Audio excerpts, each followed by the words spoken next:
analisis dampak media sosial terhadap konsep diri sendiri. Bersosial media bertujuan untuk memperluas pertemanan, berbagi informasi, dan menjalin hubungan pribadi atau profesional.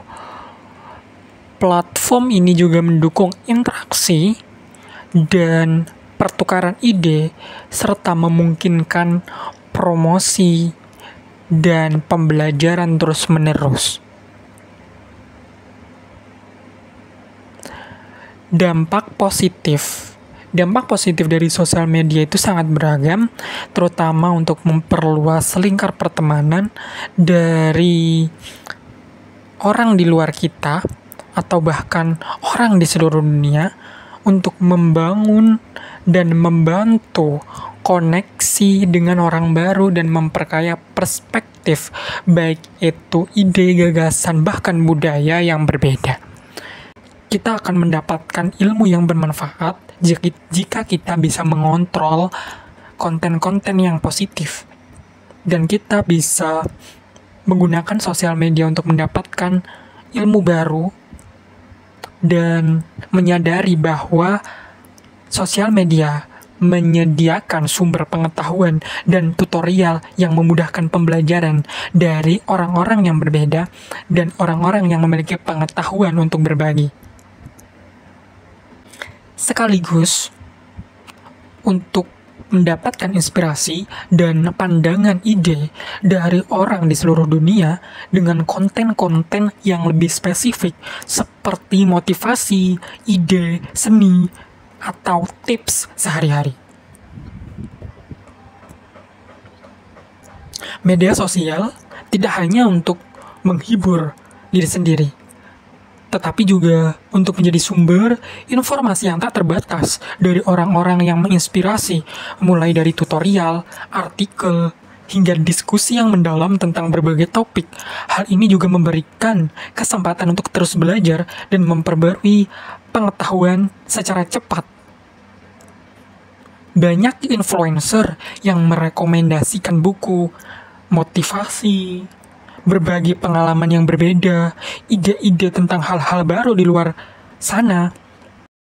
Mengontrol penggunaan sosial media juga sebenarnya mencerminkan kepribadian kita sendiri, bahkan identitas kita. Jika disadari, sosial media juga bisa membentuk pandangan baru atau persepsi tentang diri sendiri. Dampak negatif dari sosial media itu sangat beragam juga, tergantung individu itu sendiri. Misalnya saya ada dua kecenderungan, misalnya kecanduan. Sosial media dirancang untuk mendorong kebiasaan berulang melalui notifikasi atau fitur scroll tanpa akhir, sehingga menciptakan ketergantungan psikologis yang mengganggu produktivitas, bahkan pola tidur. Selanjutnya, saya juga mempunyai dampak dari penggunaan sosial media yang belum disadari atau bahkan masih belajar, yaitu distraksi, notifikasi, dan keinginan memeriksa pembaharuan terus-menerus mengalihkan fokus dari tugas penting, menghambat konsentrasi, dan memperpanjang waktu penyelesaian pekerjaan atau bahkan belajar itu sendiri. Media sosial juga dapat mempengaruhi identitas nyata bagi saya dengan memperkuat atau mengubah persepsi.